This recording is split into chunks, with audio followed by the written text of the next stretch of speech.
So that's kind of cool. There's a fan. It looks like a design house. Is it labeled?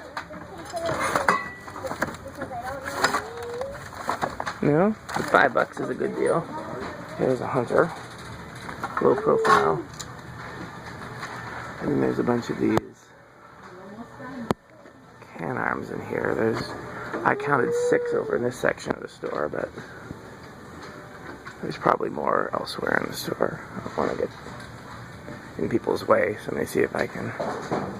Oops, there's people everywhere.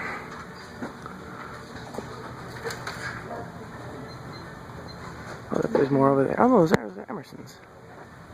Emerson's over there, so there's 6 Canarms over here, and then 4 Emersons over there. Some electrical stuff down here.